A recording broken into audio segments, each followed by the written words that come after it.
James Harden calls Daryl Morey a liar in front of a bunch of kids. What does that mean for the LA Clippers and the Harden trade talks? In this episode, going to be talking about angry James Harden, what that statement really means, and just recent news surrounding him and the potential of him coming to the Clippers on today's Locked On Clippers. You are Locked On Clippers, your daily Los Angeles Clippers podcast, part of the Locked On Podcast Network, your team every day.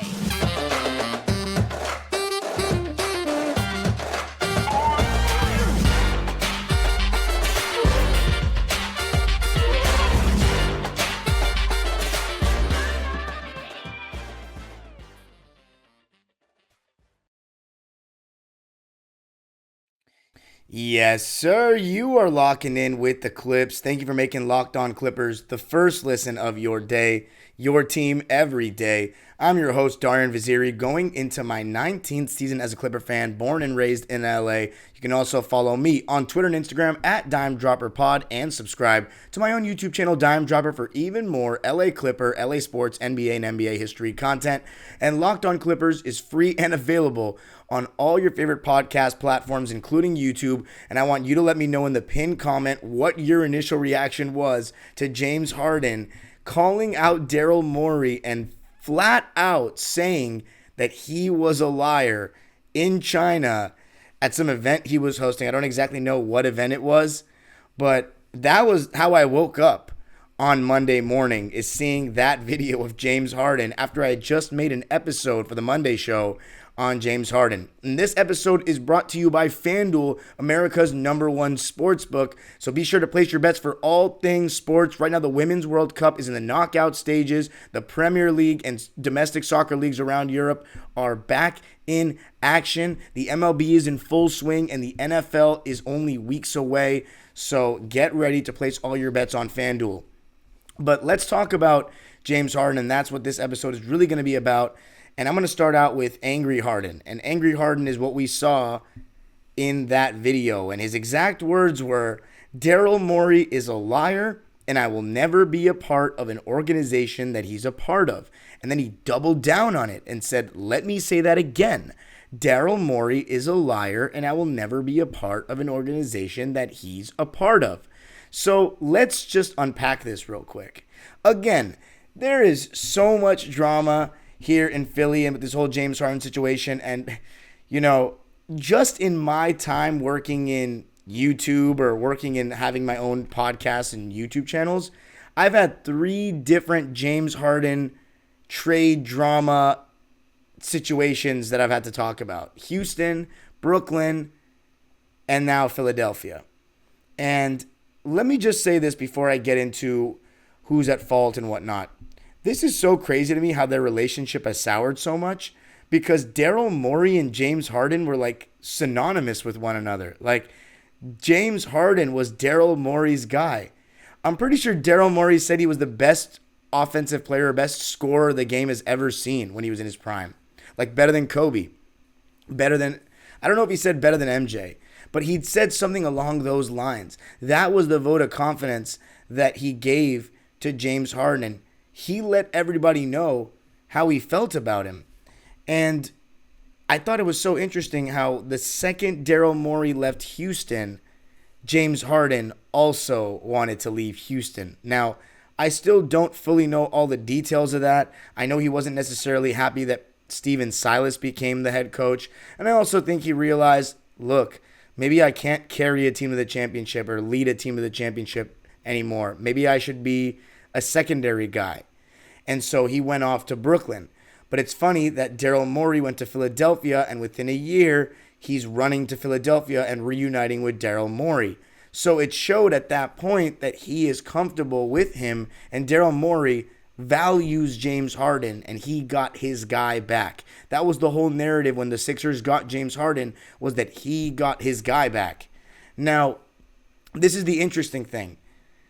The liar stuff that's coming from James Harden's mouth refers to what I believe and what everyone seems to believe is that last season they had a conversation. They signed Harden to a new, smaller contract that implied at the time that he was taking a pay cut so he would get a bigger long-term deal this offseason. So he was going to opt out initially of his current contract and get a longer-term deal with Philly, who he seems to enjoy playing for, just had a very solid season, should have made the All-Star team, helped Joel Embiid get his elusive MVP, and were one game away from making it to the conference finals for the first time in 22 seasons.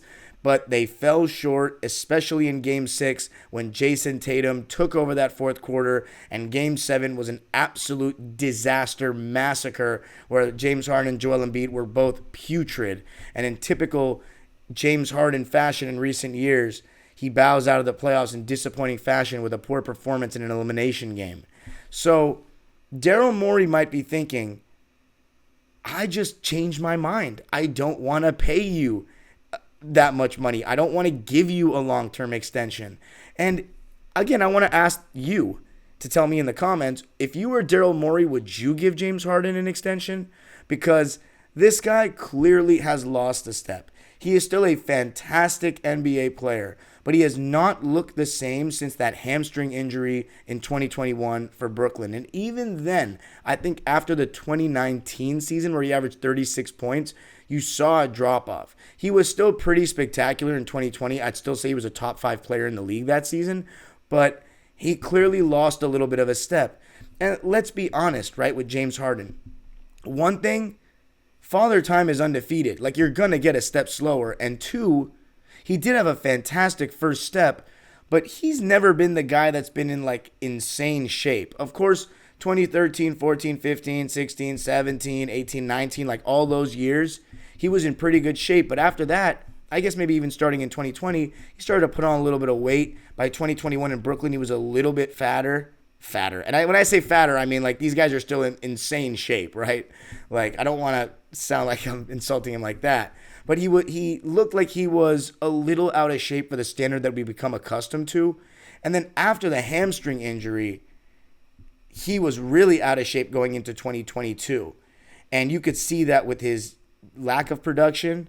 But the funny part is that was still when Kyrie Irving wasn't playing, and he and Kevin Durant were still leading that Nets team to a very solid record at the time, even though James Harden wasn't really playing that well for his standards, and people were talking about that he didn't look nearly as good as the 2021 season when he got traded to Brooklyn, where he was an MVP candidate. He was still fantastic. He assumed that point guard role, and solely that point guard role, even when Kyrie Irving and Kevin Durant played. Kyrie Irving became the 2 guard. Harden was the one running the offense. So I think in that season, though, after that season, he was out of shape. He did not look the same in 2022. He was still dealing with the hamstring injury, and I don't think he was fully healthy in the offseason to get back into top playing shape. And Kevin Durant allegedly, I don't know how true this is, but I remember hearing about in the media that he wasn't happy with James Harden and the shape that he was in going into the season. And you know how Kevin Durant is. He's never going to go out and blow up his team's business and seem to call people out and get after people. At least that's not what we see. That's not what we hear. And he seems to say, that's not my responsibility to tell another man how to act. That's how they act. I just do me, hoop, and do my best to lead the team when I'm on the court. That seems to be his whole MO. But James Harden, you know, he likes to do his own thing. He very famously would show up late to film sessions in Houston, allegedly, and would be out really, really late and show up to practice the next day and still be a fantastic, apparently. But it just showed, and of course, there's the Kendrick Perkins story, right? Back in Miami in 2012 when they were teammates in Oklahoma City, where James Harden was blinded by the South Beach scenery, so to speak, and was not in the best mental state focused to be the best version of himself in that 2012 finals, in which he was not good in. But all I have to say is, moral of the story, in 2022, James Harden took a big step down, in my opinion, from even that version that we saw in 2021. And when he went to Philadelphia, you could see that he never really looked the same. He was still good. He still improved their team. But in the playoffs, you saw he had those occasional good games, like against Toronto, the closeout game. And then against Miami, I think it was game 4, he was awesome. But then game 6, he was just a disaster. Game 5, he wasn't very good. And he just bowed out in an embarrassing fashion.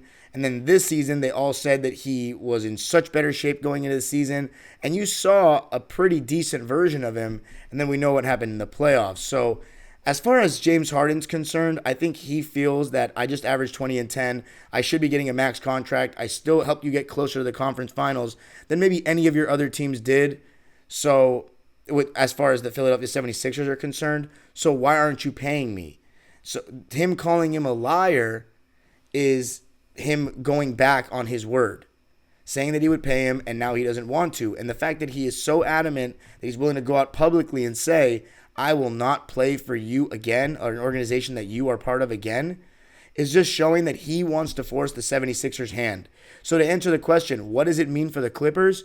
It means that James Harden will stop at nothing to try to get to the Clippers, it seems, because we haven't heard any other team that he cares to go to. He obviously would like to potentially stay in Philadelphia if they were to actually give him the contract extension that he desires, but it doesn't seem like Daryl Morey wants to do that. So I think he's essentially telling Sixers ownership, it's either you fire Morey or you get rid of me, but you are not getting a guarantee from me that I'm going to play for whatever team you want to trade me to. I want to play for the Clippers. So find a deal with them, or you're going to have me airing out all the dirty laundry and calling you out. And the Sixers, I just made an episode saying that Woj reported literally the day before this James Harden thing broke out. And I think that's part of James Harden's reasoning for saying this. He hears everything. The 76ers apparently intend to bring him back for training camp. And what I was saying on the episode on Monday was, what does that mean for James Harden? Is he actually going to go to training camp and participate and try to suck it up? Or is he going to try to be a nuisance? And right now we're saying that the latter is the answer. He's going to try to be annoying. He's going to try to do whatever he can to make it a toxic environment for them to get him out of there and get him to the Clippers. If he opens up his preferred list and makes it longer than one team, then maybe the Sixers can find a deal that Daryl Morey wants. But Daryl Morey allegedly wants draft compensation and another star. Another star would be Paul George, in our case, or Kawhi Leonard. Don't think the Clippers are going to part ways because they don't have to do that. So we will see what happens. It's starting to get toxic. James Harden's like, you know what? I'm throwing it all out there. I don't care. I want to force their hand. I am not coming back to training camp, and I'm not going to partake and not just play Morey's game. So that is angry Harden. What does that mean for the Clippers? That James Harden will stop at nothing to come, and the likelihood of him coming gets even stronger. But one thing his agent said about him very recently might just shock you. Going to be talking about that coming up. I got to tell you a little something about FanDuel. Football season's about to kick off, and FanDuel is giving you the chance to win all season long. Because right now, when you bet on a Super Bowl winner, you can get bonus bets every time they win in the regular season. Just pick any team to win the Super Bowl, and you'll get bonus bets for every victory. You can use your bonus bets on spreads, player props, over-unders, and more. So visit FanDuel.com/lockedon and start earning bonus bets with America's #1 sports book. That's FanDuel.com/lockedon.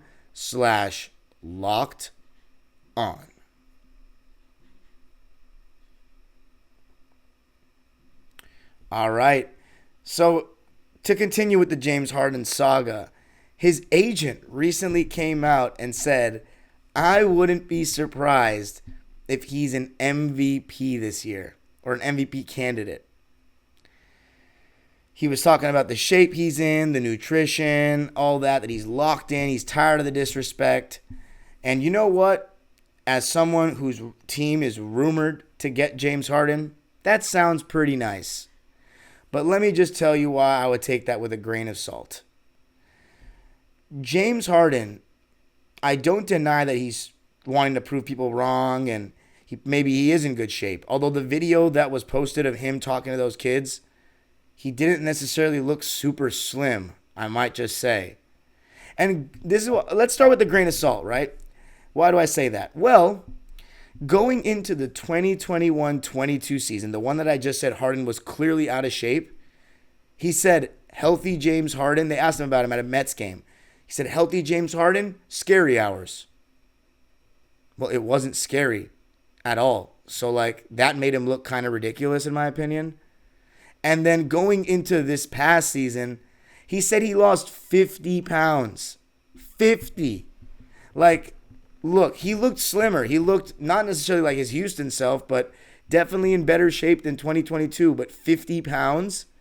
I mean, I don't have the scale. I don't have the exact measurements, but that sounds ridiculous. Even if it was 50 pounds, he clearly didn't look 50 pounds lighter. He looked about 10 pounds lighter. So Harden still doesn't have the best first step anymore. And if you watch the playoffs, even against the Nets, he was not getting off the ground very well when he was at the rim. He got blocked a lot. And he's not getting all the fouls he used to get. So, like, father time is a thing.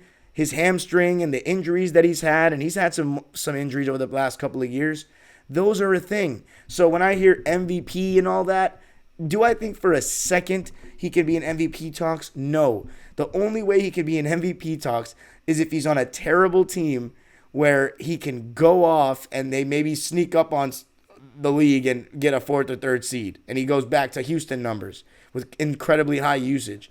But that's just not going to happen. We got Jokic, we got Luka, Jason Tatum. We got so many great players that are going to be, Giannis, that are going to be right in that MVP mix. So do I think that James Harden is going to be an MVP candidate? No way. Especially with the Clippers, he would not be even close to that. He'd be lucky to be an all-star. And that's not even disrespectful. That's just the fact of who James Harden is at this time and the teams that he wants to go to. Look, James Harden, like, this is what I honestly can't stand, is that he can opt out. He could have opted out and just signed a nice contract with whatever team wanted him.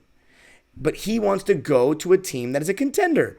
And with the new CBA rules, plenty of contenders cannot afford to add another star that wants upwards of $30 million per year. So he could have gone to some team, I don't know who has major cap space, and gotten his bag and his touches. But clearly he does want to win a championship to a degree. I do question how much he does, though. And that's because of everything you hear. And, like, for example, after Game 6 against the Heat where they got eliminated and this guy was lightly jogging back on defense after turnovers, getting out-rebounded, not boxing out, and you saw him at the little baby's birthday or something that night. I remember there was a video of him out. And, like, here's the thing. I'm not saying don't go out and have a life if you lose, but when you are caught on camera and people are seeing you smiling and all that, it seems like you don't even care. And I don't necessarily like a player like, I want a player like Westbrook. You think Westbrook would be caught out on a night where his team got eliminated from the playoffs? I would never. Kawhi Leonard, even Paul George. That's just not how what they're about. And James Harden has a reputation for a reason. He's like Shaq in that sense. He likes enjoying what comes with being in the NBA, and that's okay. But that's not necessarily somebody who's the most serious about winning rings. And let's not even get started with the intangibles on the court. Somebody said I was being emotional about my take on Harden. Look, I've listed all the basketball reasons in the world for why I think the fit is clunky, why I think bringing in another ball-dominant guy next to Russell Westbrook, who we've asked to run our offense, just doesn't necessarily make sense. Neither of them are spot-up shooters. I know James Harden shot a good percentage on catch-and-shoot threes last season, but in the playoffs, he clearly didn't look super comfortable taking them. He would hesitate a lot, and he would still just wait for the defender to recover and then go into his next move, whether it be an isolation or a pick and roll. And when was the last time you saw James Harden come off a pin down? Seriously, and then work quickly off the catch? Does he ever work quickly off the catch? The only thing you'll see is him coming off a curl maybe for a dribble handoff. Like, that's maybe the most you'll see. You don't see him move off the ball at all. Everywhere he's gone, he's a statue. And let's not even get started with the defensive side of things, which nobody seems to be talking about. It feels like a lot of you that want James Harden just want to stack the stars and stack the talent and say, roll out there and go and they'll figure it out because they all like each other and they're all from Southern California. That's just not how this works. And I don't always say that. Don't get it twisted and think that I think they're gonna like clash personality wise. It's not always that. It's that they straight up want to make it work, but it's hard to make it work when it's not a seamless fit of 4 stars that are used to getting the ball. Someone's gonna get few touches. There is only one ball. I don't make that in the sense that they're gonna be fighting for it, but in the sense that there'll be a game where maybe Kawhi Leonard has 11 shots and the Clippers aren't winning and they're not getting stops and you're like, what's happening? We have way more talent than the other team. But at the end of the day, there's one ball. Only one guy can take a shot on each possession. And it depends how you're getting your shots. So MVP Harden, I don't believe that for 5 seconds. I don't. But I think he could be great still for whatever team he plays for. I don't want it to be the Clippers, personally, but it seems like he'll stop at nothing until that's the case. But coming up, if the Clippers do get Harden, they got to consider one thing, and that's that Harden wants a long-term contract. What does that mean for the Clippers? Going to be talking about that coming up.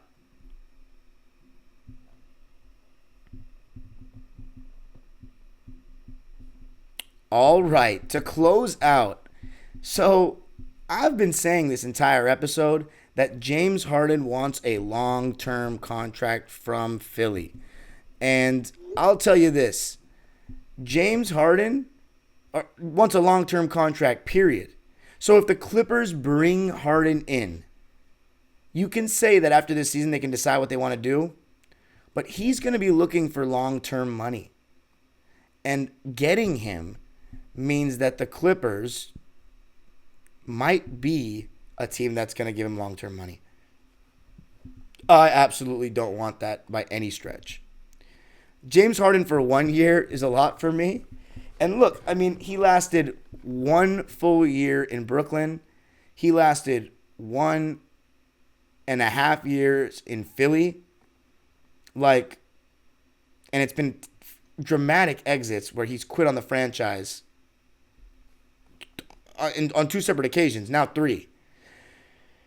I don't want that guy negotiating for a new contract with the Clippers. So we want James Harden. Let's see I forget how old he is. I'm guessing 33. He is 33. There we go. But he's turning 34 in 11 days. So he's going to be 34 years old. No wonder Daryl Morey doesn't want to pay him. So you want 34, 35, 36-year-old Harden and investing 30 plus million, 40 plus million in that? I'm just not sure of it. He doesn't look like he's getting any better. He's on the decline. He's still an all-star caliber player, and I wonder how many more years he has at that level. I think this year he will still be an all-star caliber player. Look, his longevity is still pretty amazing. This guy has played at an all-star level for 11 years. 11 years. Some players don't even last 11 years, and he's been an all-star for 11 years, you know? So personal bias aside of me not liking how much he dribbles and that he doesn't like taking mid-ranges and he only liked taking threes and layups in his prime and all that, doesn't move off the ball and all this, doesn't matter. He's still been an all-star player for 11 years. And again, I'm going to emphasize this. If we didn't have Russell Westbrook on the team, I would say Harden is a good fit for that third option. I really would. I promise. I'd put my emotion aside. I just don't get it with Russ. Don't think it's necessary. I think we need to focus on getting more defenders around these guys and maybe more size in the front court. That's about it. And trading Marcus Morris more than anything. But James Harden, he wants to come. He wants to be here long-term probably. You think he doesn't want to be here long-term? It's L.A. He's from here. He's actually from L.A. County, unlike Paul George and Kawhi. So that's not a shot, by the way. But look, he's going to want to be here long-term. Intuit Dome coming up. Back home, playing for my hometown team for the first time with my boy Russ, PG, Kawhi. Let's do it. Best chance to win a ring. Yeah, that sounds great for him. Not so great for me. And here's the thing. Without Kawhi and Paul George, what's the point of having James Harden? So by keeping James Harden, you are making the 2-1-3 era longer. And I just don't know if that's a good idea because of their injury history. So we'll see. As you guys know, I don't want Harden. That's my opinion. I know a lot of people disagree, and that's okay. That's what makes this world a beautiful place because we all have our own opinions. And if you liked mine or disliked mine, you can find more of it at Dime Dropper Pod on YouTube. Actually, no, on all platforms, but my channel is Dime Dropper on YouTube. You can follow me on Twitter and Instagram at Dime Dropper Pod and subscribe to subscribe to Locked On Clippers on YouTube and follow us on Twitter at Locked On Clips as well. And yeah, just let me know what you thought of the episode. Let me know in the pinned comment what you thought of James Harden saying that about Daryl Morey. But that's it for this one. The age-old proverb continues. Go Clippers.